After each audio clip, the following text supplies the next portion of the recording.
It's crossover time. We've got week 17, 49ers and Raiders on New Year's. Nobody's getting arrested in Las Vegas, I'm sure. Hopefully not the players, and that is the fans, and hopefully not the fans either acting up. But it should be a fun one. It took a major twist with the benching of Derek Carr. All that and more coming up on this episode of Locked On Crossover 49ers and Raiders.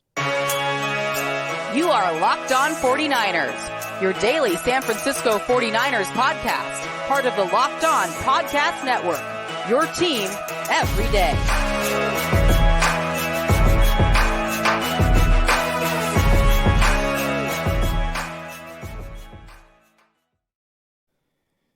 Welcome to another Locked On Podcast Network Thursday crossover.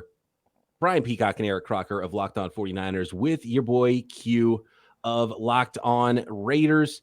I do want to thank everybody for making us your first listen here on the Locked On Podcast Network, your team every day. Today's episode of Crossover Thursday is presented by our friends at PrizePicks. PrizePicks is so much fun and it's easy to play. No competing with other players, just you versus the projections available. Pick 2 to 5 players, and if they score more or less than their PrizePicks projection, you can win up to 10 times your money on that entry. It can literally take less than 60 seconds to enter. It's that easy. We love PrizePicks. We know you will love PrizePicks too. And first-time users can receive a 100% instant deposit match up to $100 with promo code Locked On. That's PrizePicks.com, promo code Locked On. Q, the first thing, when I looked at the schedule this season, I saw 49ers Raiders, like, okay, that's good. That's always going to be good. And I saw it was on Jan 1. New Year's Day, January 1st. Like this atmosphere could be a little bit nutty, I think, over the weekend in Las Vegas, no? Oh, yeah, no doubt about it, man. When I saw it on the schedule, New Year's Day, Las Vegas, of course, we know how many people come to Las Vegas just to celebrate New Year's Eve anyway, ringing the new year. And then on top of that, you put a football game the very next day. And it's, by the way, the Battle of the Bay. I like to call it the Battle of the Bay by way of Las Vegas, since the Raiders clearly are no longer in the Bay. But it's still got that old school feel to it, right? That one that we always got excited about. Niners, Raiders, Niners, whatever you want to call it.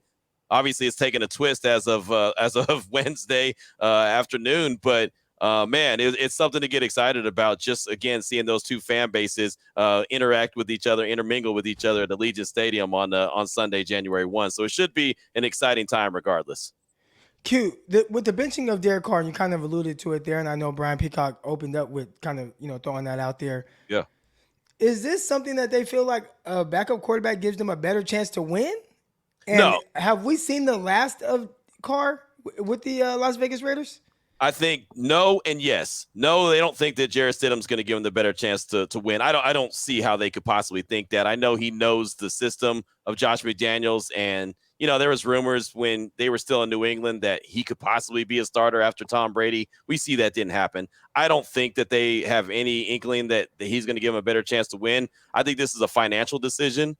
If Derek Carr gets injured in one of the last 2 games of the season, $40 million basically becomes guaranteed, right? And I think that they're ready to move on from him. So to answer your second question, yes, I do think we've seen the last of Derek Carr in a Raiders uniform, which is kind of strange to end it the way that they have. But again, you guys know how it is, man. The NFL is a business, and if he gets injured, and look, the Niners have some big uglies that are coming, and I say this with respect. They got some big uglies coming to town that could literally injure Derek Carr without trying to injure him, but it could end up that way, right? And so if he gets injured somehow and they end up having to fork over $40 million guaranteed for $32 million in 2023 and $7.5 million for 2024, and then all of a sudden that slows down maybe their chance of being able to trade him, that's something that I don't think that they were willing to take that chance. And so ultimately they make the decision to sit him down. Jarrett Stidham will be the quarterback the next 2 weeks. Derek Carr is not even with the organization. He's left the organization for the next 2 weeks. He says he doesn't want to be a distraction, something that I guess the team and him came to that agreement. So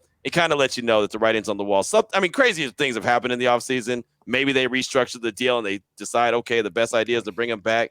But I would be shocked if that was the case. If anyone knows about the crazy things that can happen in the offseason at the quarterback position, it's people that cover the 49ers and San Francisco 49er fans. I want to stay real quick on the offensive side of the ball, because I think a lot of the turmoil that's gone on over there, and there's been losing, and then you've had some wins. You have to squeak out some wins, and then you started hot, then lost the game late. But it's kind of overshadowed how great of a season Josh Jacobs has had. So you got Josh Jacobs. He's been amazing. You have Devontae Adams. What can the 49ers defense expect from those two guys coming this Sunday?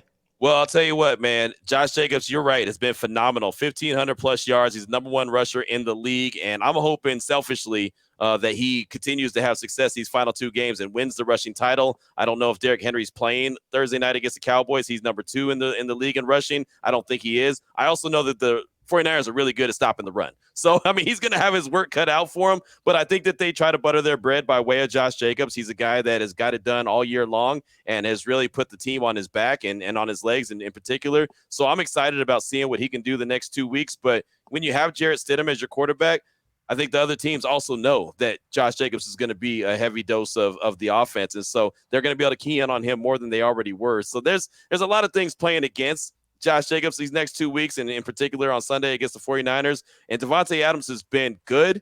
He has good numbers.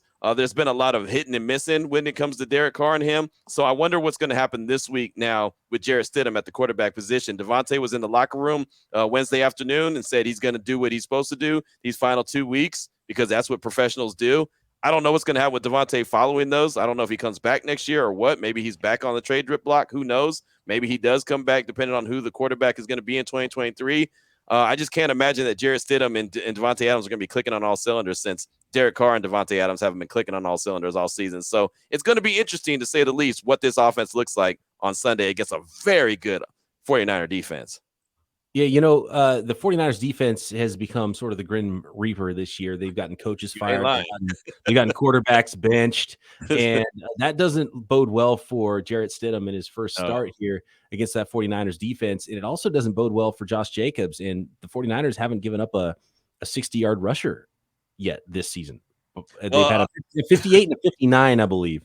There you go. Last week it was 22 carries for 58 yards for Brian Robinson of the Washington Commanders. And I know Josh Jacobs is one of the better running backs they've faced this year, but he's talking about getting the guy hurt, right? Like, that's one of your assets going into next year. You don't want to get Josh Jacobs hurt either. And if he's your only offense, and I don't know how much respect the 49ers secondary and D'Amico Ryan's the defensive coordinator is going to have for Jarrett Stidham's passing game for the Raiders. But yeah, and it doesn't bode well. And all the smart folks in your town that do a good job of making a lot of money, not losing a lot of money, think that this went from about a 5.5 point game to a 10+ point game in the 49ers' favor. That happened real quick, right? It happened immediately. Even before it was officially announced that Carr was being benched, all of a sudden you see the line moving. You're thinking, okay, I know what this means. So, yeah, I mean, that's the thing. And look, the only thing you can do is go into this game with what you do best. And I'm sorry, that's Josh Jacobs, and hoping that they can get Darren Waller and Hunter Renfrow involved in the offense more than they have the past couple weeks,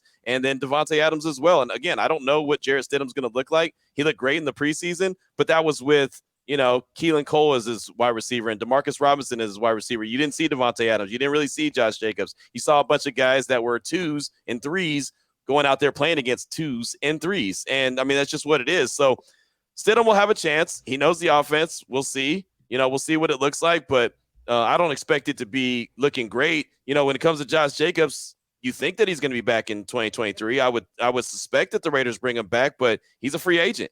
So to bring him back, they may have to franchise him. They may have to, dump a boatload of money in his lap. I don't know, right? I mean, I want him, again, selfishly as a Josh Jacobs fan, I want to see him return in 2023, but it's not guaranteed. So I could see these guys, running him out there, let him run the ball. Maybe they have one of their backup running backs, maybe a Brandon Bolden, maybe a Zamir White, who they drafted in the 4th round if he's healthy, maybe a Britton Brown, who they drafted in the 7th round. I don't know. I don't know what the case may be, but I do know the last few games, Josh Jacobs has been a captain, voted on by his players or his teammates that were captains. They said, hey, Josh, we need to make Josh Jacobs a captain for the rest of the season. So that was announced to us a couple weeks ago. So maybe, the Raiders have plans on bringing him back, and they don't want to use him too much this the rest of the season. But again, selfishly, I want to see him run the ball because I want to see him win that rushing title. And I think that'd be a nice feather in the cap for Josh, who's having a career year with the Raiders. Yeah, you're going to we've talked a lot about.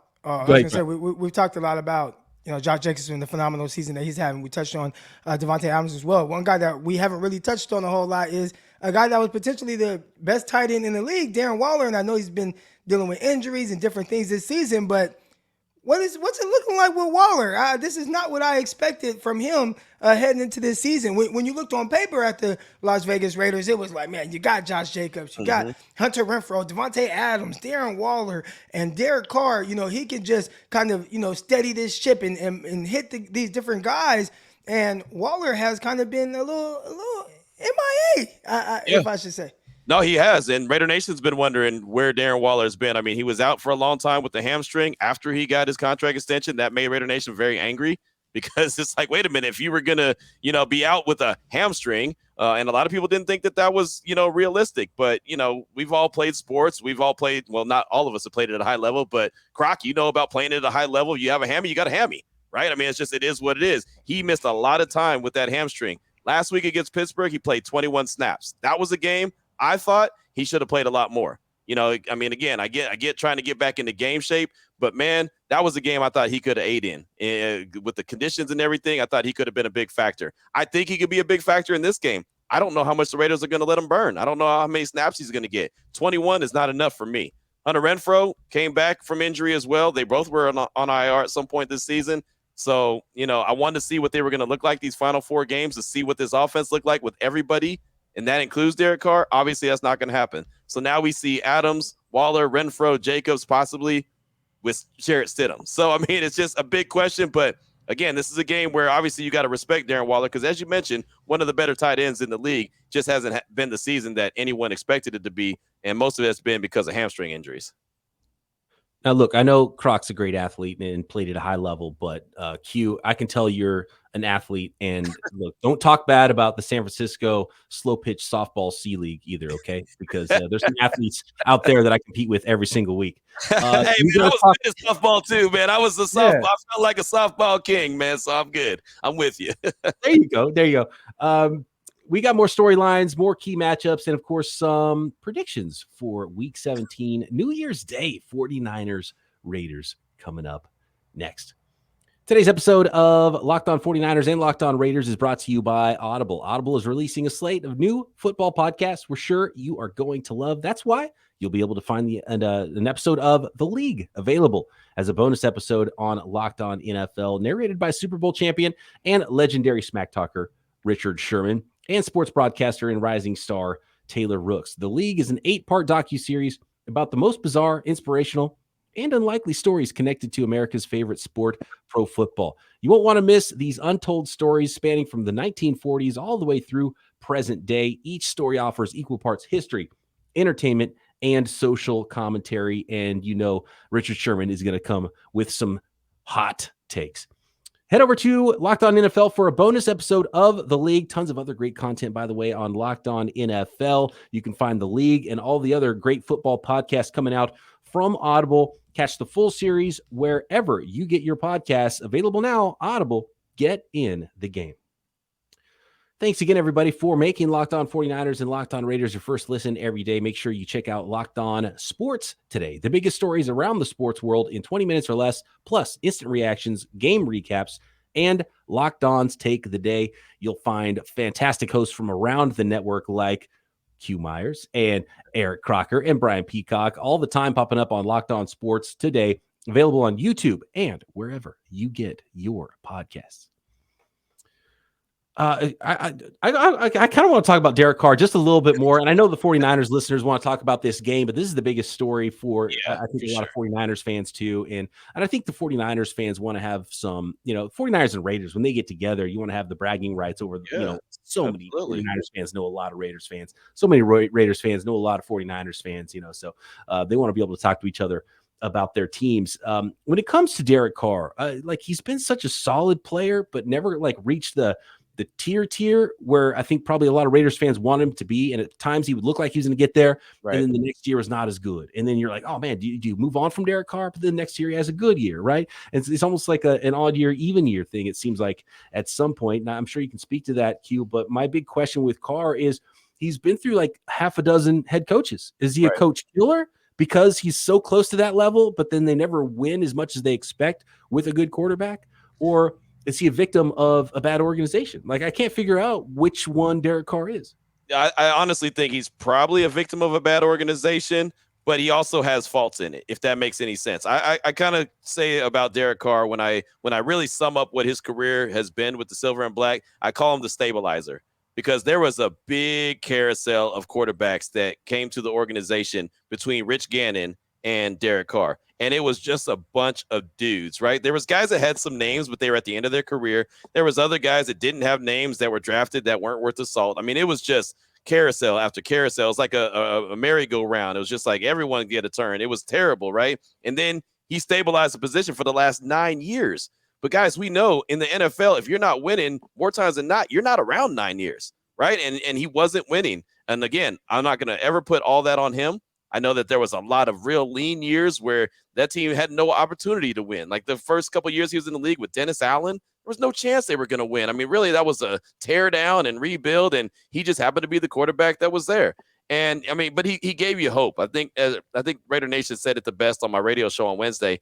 He gave the fan base hope that, okay, maybe they found their guy. And obviously he reached his peak in 2016 when they were a really good team, and he broke his fibula on Christmas Eve against the Colts at the Coliseum. And I remember walking out of the Coliseum and it was quiet, man. You could hear a pin drop in that place because everyone knew, even though they won that game and they were going to the playoffs that year, that they didn't have a chance. And they didn't, right? I mean, whoever they threw out there didn't have a chance. Connor Cook was the guy, matter of fact. He was a rookie. He got his first start in the playoffs against the Texans. That didn't go very well.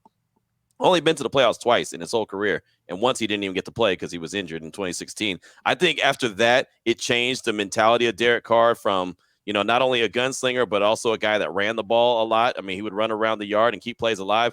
He stopped doing that. And a lot of that, I believe, had to do with the confidence that he did not have after breaking his fibula. And, he really rather stay in the pocket and be that quarterback. And so everyone used to get frustrated that he wasn't a runner anymore and wouldn't run around the yard and just keep plays alive. So I just think that he reached his peak in 2016. He did the best he could. Last season, he got the Raiders to the playoffs, guided them through hell and high waters, to say the least.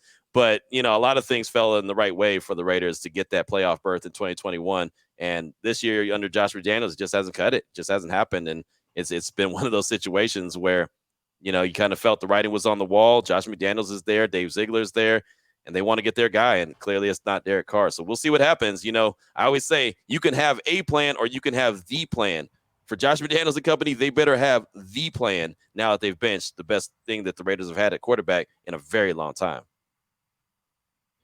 So, yeah, it's really interesting because this week's game, we've got Jarrett Stidham, who was supposed to be the heir to Tom Brady, and he's playing against the next Tom Brady in Brock Purdy, the 7th round pick by the San Francisco 49ers. The dude has been phenomenal. It's been unreal. Croc, that's like because every week when we do the crossovers, one of the first things we're supposed to talk about is the biggest storyline. Yeah. And the biggest storyline for the 49ers for 2 straight calendar years has been the quarterback. But the thing is, it's always been a different quarterback, even though all 3 quarterbacks are still here now. But now it's Brock Purdy, and it's been an amazing run. Croc, can you tell the Raiders what they're about to expect from Brock Purdy Sunday?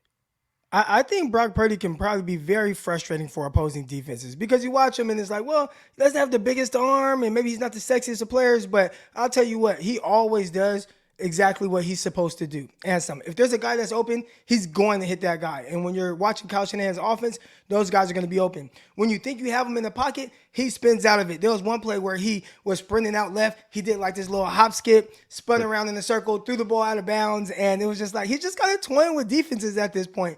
There were some quick RPOs where he stopped, dropped that elbow, slot down, and threw it around guys. Like, he has made probably every throw that Kyle can ask him to make, like, hey, I want you to do this, I want you to do that. And he's almost like a robot, and in a good way, because when it's there, he's going to hit it. And when it's not there, or maybe he's rushed, he has enough mobility to get out of the pocket and make a play on the move. So he's been really good. He stretched the ball down the field. A lot of 49er fans have been wanting to get that. And we haven't gotten it from Jimmy Garoppolo. Obviously, he's drafted Trey Lance to be that guy. But right now, it's Brock Purdy, man. He's playing very well. He's been very efficient. He's been pretty accurate. He's taking good care of the ball throughout these games as well. It's been really fun and surprising watching him every week. We're just wondering, like, okay, is going to continue? Like, can he keep playing at this level, which I think on paper right now is one of the best in the league during this 3-game stretch? Croc, let me ask you this. When it comes to Brock Purdy and him doing everything that you just mentioned, and I've been very impressed from a distance. I also watched him when he was at Iowa State when I was covering the Big 12. I thought he was pretty good there with David Montgomery and, of course, the coaching staff, Matt Campbell and company. But with that 49er defense that we talked about and the run game and, this guy named Christian McCaffrey, who's more than a runner, as you guys very well know, how much has that made it more comfortable for him just to slide in and be him and not have to do too much? I always talk a whole lot about the time clock, the mental time clock, right? And, I kind of compare it to a defensive back. If you're at the line of scrimmage against, let's say, Devontae Adams, and he beats you off of the line of scrimmage, well, your clock starts to get a little sped up, and now your technique goes out the window. Well, it's been the opposite for Brock Purdy. I think for the most part, he's been able to play very comfortable because, hey, my defense, they're going to get stops. So I don't really have to force anything. I don't have to make any bad throws. I don't have to be the guy. I don't have to throw into these super tight windows all the time, maybe here and there. But for the most part, things are kind of schemed to a point where if I just execute the offense, I'm in good hands. And that defense makes it to where, hey, there's no rush with anything. So I think it helps when something's not there. You got Christian McCaffrey. Didn't have the catches last week. I believe he only had 2. Prior to that, felt like he was getting 6 to 8 catches every week, even from Brock Purdy, who's using him as a check down guy, as well as Jimmy Garoppolo did the same thing. So obviously it helps to be in this type of scenario where, he threw, I think Kittle has caught 4 touchdowns from him in the last 2 games, right? And in those two games, one was a busted coverage, guy wide open against Seattle, throws it to him. I don't think anybody was within a 10 to 15 yard radius of George Kittle. He's wide open. He catches it, runs in for a touchdown. Another one was like this screen where he faked the screen left, faked the screen right, and then throws it to George Kittle, wide open, and he runs in, makes guys miss, runs in for a touchdown. And then he had 2 touchdowns last week where one, it was just a regular bootleg. He threw the ball about 5 yards to a wide open George Kittle. He makes everybody miss, runs into the end zone. And then he had another touchdown right after halftime, which it was a big ball down the field where I don't know where the safety was, but George Kittle, wide open, nobody around him, touchdown. So he's done a really good job of kind of taking advantage of what's there. And I think, as a quarterback of your team, that's all you can really ask for.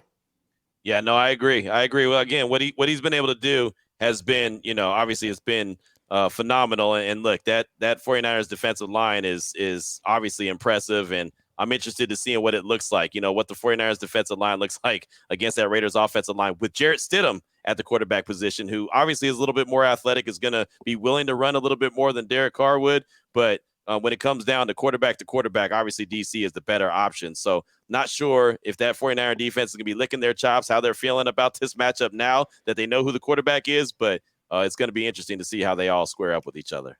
The tough thing for opposing teams when it comes to the 49ers is they really want to make you one-dimensional. And I thought Washington held on as long as they could, right? We talked about Robinson having 22 carries for less than 60 yards, which is kind of crazy to think about it that way. But the fact that he had 22 carries in that game lets you know, they tried to hold with it. They did not want to become one-dimensional. 49ers, they're going to try to do that with Stidham. And once they do that, 49ers have who a lot of us believe, and I think a lot of media members are jumping on board with that as well, the defensive player of the year on the other side, and Nick Bosa. And I know, got Max Crosby over there with the Raiders. He's no slouch, really good. Actually got an all-pro bid over Nick Bosa last year. But this year right now, it'd be hard to find a defensive player playing better than Nick Bosa. And what he would do, especially if you start to get one-dimensional, it'll make life pretty hard for anybody who's behind that center. Yeah, and the thing with Max Crosby, he's having a phenomenal season, as you mentioned, but he doesn't have, Eric Armstead in the middle. He doesn't have, a bookend guy. It's him. And Chandler Jones was put on IR on Wednesday, so he's done. He went out of the game on Christmas Eve with the elbow injury. I mean, it's slim pickings when it comes to the Raiders and the defensive line. So it's literally Max Crosby and others, or Max Crosby and them. Isn't that what Dion says? So-and-so and them? That's what it is. It's Max Crosby and them. So we'll see who shows up to the party. But, yeah, man, between Bosa, Armstead, and everyone else that the 49ers they got Kinlaw back. And they really just got Armstead back. He missed a lot of the season, but getting him back, getting Kinlaw back, he had limited snaps last game. Just some of the other guys, Amenahu, he's chipped in, he's done well. But, it's been a lot on Nick Bosa as well, but somehow they try to chip him. He draws a lot of attention. They're running guys at him, and he just makes guys miss, has good hands, gets a sack, and gets up and does his little shrug. Yeah, he's having a hell of a season, so there you go. a lot of shrugging from Nick Bosa this year. Well, at least Chandler Jones got to give the Raiders their highlight of the season with his touchdown. Right. to beat the Patriots a couple of weeks ago. That was wild. That was insane. Sitting in the Allegiant Stadium watching that happen. I reached over. You guys know what it's like in the press box, man. There's not supposed to be any reaction. It's supposed to be emotionless. I reached over to whoever was sitting next to me, and I promise you, I still don't know who was sitting next to me. And I just grabbed their arm and was like, did I just see that? What happened? What was that? Any of that stuff legal? Right? I mean, I had no idea what I was seeing. So that was probably the highlight of Chandler Jones' Raider career. And who knows what happens next year if he's back or not. But man, that was wild. That was insane. And maybe that's the biggest highlight of the year so far this year for the Silver and Black with these 2 games left. A lot of 49er fans enjoyed seeing Mac Jones get mushed into the ground as well. So. Yeah. That was a tough one for 49ers fans because the Raiders won, but Mac Jones, because everyone hated Mac Jones before the draft. They didn't want it to be Mac Jones. Right. Pick. All right. We got to make some predictions here, guys, next to finish up this Thursday crossover. 49ers Raiders next. BetOnline.net is your number one source for sports betting information, statistics, news, and analysis this season. Seeing that BetOnline number move quite a bit from 5.5 to 6 to all of a sudden 10. And who knows, by the time you guys listen to this podcast, might be 12 points that the 49ers are favored against the Raiders on New Year's Day in Las Vegas. You can find all the latest odds and trends every week for the NFL. Tons of prop bets, every professional and amateur league out there as well. Not just NFL football. We've got college bowl season, college basketball, NBA basketball, soccer, golf, combat sports, motorsports, even esports, you name it. They've got it all at betonline.net. And if you love sports podcasts, which I'm sure you do, if you're listening to this show, you can even find those as well at BetOnline. Always the fastest and easiest way to get your betting information. Head over to the website today or use your mobile device to learn more. Make sure you are informed at BetOnline before you make those bets. Also at BetOnline, BetOnline, where the game starts. I'm painting a little picture here, and especially with New Year's coming up. Like, this is so important, guys. And did you know that driving high is considered driving under the influence? That's right. Driving under the influence of marijuana is against the law in every state, even in those states where marijuana might be legal. So make sure if you're going out, you're partying on New Year's, make sure you get your drive home safe. Get that set up in advance. Don't even take your car. Don't even take your keys. Don't even give yourself the opportunity at night to drive home drunk or drive home high. Just go have a good time. Not even worry about it, right? It's not even worth it. And if you think law enforcement officers can't tell when you're driving high, you're wrong. Your friends can tell. Your coworkers can tell. Even your parents can tell. Everyone can tell. So what makes you think law enforcement officers aren't going to be able to tell that you're driving under the influence? Your response time and changes when you are high. You change how you perceive time and speed. So even if you think you're fine to drive when you're high, you're not. Bottom line is, if you feel different, you drive different, and driving high is driving under the influence. So remember, drive high, get a DUI paid for by the NHTSA. All right. Before I make my prediction here, Q, I need to know what's the state of the Raiders' offensive line, because when coming into the season, and I do the national show, Peacock and Williamson NFL show, and I picked the Raiders to finish last in the AFC West. And there were some Raiders fans that came at me a little bit, and they're like, "Yo, why do you think that?" And I was like, "I don't like the offensive line. I don't like the defensive secondary, and I think that might be a big problem." And there's been a whirlwind of a season, but I don't think I was necessarily wrong on those two parts. And those are two main reasons why I think the 49ers still can beat the Raiders here in week 17, especially when you got a guy like Nick Bosa that's trying to get to that 20 sack threshold, trying to win defensive player of the year. He has been playing at a phenomenal level. I think last week was the best I've seen him play. Just an animal out there. So who's going to be blocking Nick Bosa before I make my predictions? Well, I'll tell you, the offensive line was a big suspect, question mark when the season started, and they had a rotation of guys and, just trying this, trying that, hoping that they could find something that fit, 5 guys that fit together. They found it now. They have Colton Miller at the left tackle position. He's the constant. He was the former first-round pick. He's actually got a contract extension. So he's been that guy at that left tackle position. They moved Dylan Parham, who was the third-round pick out of Memphis. They slid him into that left guard position. He's been solid. He was banged up a couple weeks ago, but he's back now. He's looking pretty good. He did get a little bit of welcome to the league rookie on Christmas Eve against Cam Hayward and the Steelers because, they just wrecked the game following the first drive of the game. So he's been a bright spot. Andre James is at the center position. He's okay. I don't want to say he's all pro or anything. I mean, I think he's getting better. That interior of the defense or the Raiders offensive line could definitely still need improving. Alex Bars has been a career journeyman, but he's been decent. And then, you've kind of got question marks. Jermaine Illuminor at that right tackle position. Sometimes they bring Thayer Mumford in, who's a 7th-round pick at Ohio State, as a jumbo package, basically another tight end. But they just use him to block. They're not throwing any passes to him. So, those are kind of the casting characters of the guys. They've been really good when it comes to run blocking. I'll give them that. They've improved a lot when it comes to run blocking. Their pass blocking has been okay.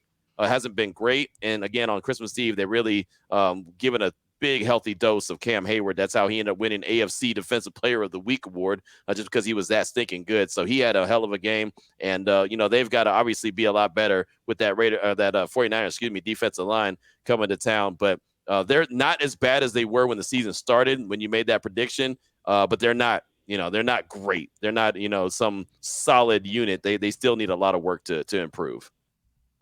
I was a big fan of Dylan Parham, by the way. I was hoping the Niners were going to be able to snag you at pick 92, and I think he went about 5 picks ahead of him to the Raiders there in the 3rd round. So I thought that was a nice selection. Very versatile player. Nice to know that he's settling in there at left guard for the Raiders. He's played all 3 positions at some point this season. He played left guard, he played center, and he played right guard. That dude, like you said, universal, man. He's like a Swiss Army knife. He could do it all. He's been solid.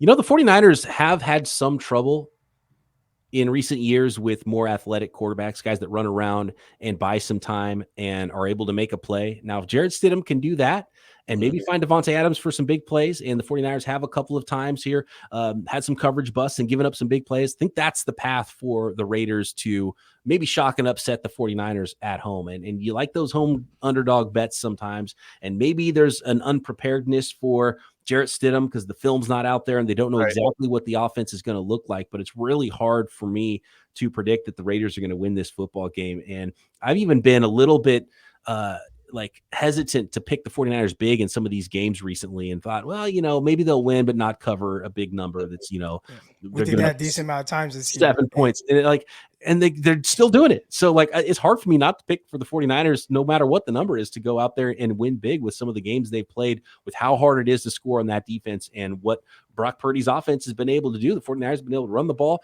They've been able to throw the ball. They've been able to score touchdowns, keep turnovers down. So it's been pretty phenomenal. And I can't believe what I'm watching here with Brock Purdy. And I'm sort of a believer now, and I don't see any reason why they can't do it again. So I'm going to go ahead and take the 49ers to win this one by a couple of scores. Yeah, that makes sense. Again, I think that even with Derek Carr, I was definitely believing that the 49ers were going to come into Allegiant Stadium and win the game. I just, again, on the strength of that defense. Now that it's up to about a 10-point spread, and who knows, it might be more by the time kickoff happens on Sunday, that may be a little hard to cover, only because it's New Year's and in Vegas. And the Raiders defense, I got to give them credit. They have played better the last 3 or 4 games. I know that they gave up that 98-yard drive to Baker Mayfield and the Rams a couple weeks ago, Thursday Night Football. And, of course, you saw what Pickett was able to do on Christmas Eve at the end of the game. But for the most part, they've done pretty well. So I'm going to assume that they're going to continue to play with some pride, and they know what the Battle of the Bay stands for. And I know it's not necessarily the same thing as the Battle of the Bay, but, I say by way of Vegas. So I think that they'll go out there and play with some pride and some energy, and, maybe have a little bit of a chip on their shoulder. I still think the 49ers win. It might be a little bit closer than we expect for the reasons that you said as well, right? Because the tape's not out on Stidham. He is a little bit mobile. They still have weapons out there. And who knows? It's New Year's Day in Vegas. Who knows what happens, right? Crazy things happen on New Year's Day anywhere. Yeah. But in Vegas, it's a whole different ball game, right? So, you never know. You never know what can happen. I'm sure curfew will be early for these guys, but it's still Vegas. You know what happens when teams go to Miami? Sometimes things happen. They enjoy Miami too much. Maybe these guys will enjoy Vegas too much. I don't know. I think that the 49ers win the game, no doubt. It just might be a little bit closer than we all expect. Yeah, that's typically kind of been our approach. Peacock and I have been more even keel when delivering kind of, this content to the San Francisco 49er fan base. And we'll see. And we kind of justify how it could be a close game. I'm kind of done doing that now, because every week the 49ers are beating these teams by 2 scores. Gotcha. I don't think it'd be any different. And it comes off very disrespectful to the Las Vegas Raiders. But now at this point, after seeing it for 8 straight weeks and kind of how they play, especially against a team that they should beat, right? I'd say for the most part, over these games, maybe the Dolphins, because the Dolphins, they're on the 4-game skid now. 49ers kind of started that skid. But aside from that, a lot of the teams you're thinking, 49ers should handle them, but it might get close, and you kind of justify why it can. But they've handled all these teams by 2 scores for the most part. I don't think it'd be any different playing against Stidham and these guys. It is going to be hard to kind of find maybe some film on them. Maybe you have to go back to New England days and watch what that looked like with their head coach McDaniel. But 49ers are going to be tough. And if Brock Purdy continues to play how he has played, you cannot be undisciplined as a defense because he will find the open guy. I talked about it earlier, all those, throwing it to George Kittle wide open. Well, 49ers, other quarterbacks have had those opportunities. Trey Lance missed a wide open tight end week 1 against the Bears. That game might have been a little different. Jimmy Garoppolo, you watch all 22, you see several times where he could have pulled the trigger on a guy running down the field, beating the guy, and he doesn't do it. Brock Purdy, he is doing it every single time, and that's something that team is going to worry about. So if the Raiders, we talked a little bit about their secondary, if they come in here and they're a little undisciplined, it could be a long day for the team. So it was 9.5 points the last time I checked. I take 49ers in the points. There you go. And like I said, I wouldn't blame you, and I would not take it disrespectfully at all either. Hey, man, it makes all the sense in the world. I'll tell you right now, the Postal Raider Nation, they all think it's going to be a big-time blowout on Sunday. So nothing is going to be taken disrespectfully at all from me or from Raider Nation because, again, I mean, the 49ers are already playing a great style of ball, and then you add the mix that Jarrett Stidham is now the quarterback, and yeah, I mean, the recipe is there for a big-time blowout. So, just saying that the 49ers is going to win this game is almost like a no-brainer. One of those, okay, tell me something I didn't know type moments. So, I mean, it is what it is, but the wheels keep rolling, and that's why they play the games, right? We'll see what happens. That's right. And I think if there's anybody who should not be shocked by an NFL outcome, it's probably us with what's gone on the last couple of years with the franchises that we cover. And by the way, I like that. So Battle of the Bay by way of Las Vegas, it's probably faster to fly from Oakland to Las Vegas than to drive to, Levi's Stadium anyway. So no doubt. No doubt. It's probably easier to get out of Allegiant Stadium than it is Levi's Stadium. I hate trying to get out of that damn parking lot, man, there at Great America. It is a pain. I went to the Pac-12 championship game at Allegiant Stadium, and amazing design.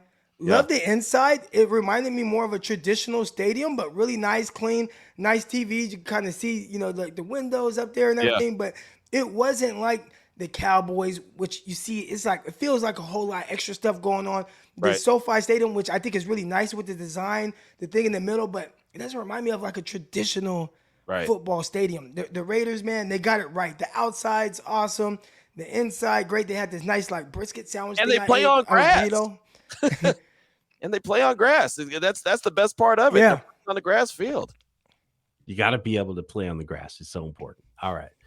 Fantastic stuff, Q. Appreciate you, man. Croc and I will be back with Locked On 49ers tomorrow, finishing up the week. Q will be doing the same. Probably, who knows? You probably got to do an extra episode, too. Because I got overtime to do tonight, brother. I got overtime. Extra episodes of Locked On Raiders, Derek Carr news, crazy business going on with the Las Vegas Raiders. Fantastic stuff. Make sure you are subscribed up to everything here on the Locked On Podcast Network. Maybe go check out Croc doing Locked On NFL Draft and me on the Peacock and Williamson NFL show, Locked On NFL, of course, as well. So thanks, everybody, and talk to you next time right here on the Locked On Podcast Network.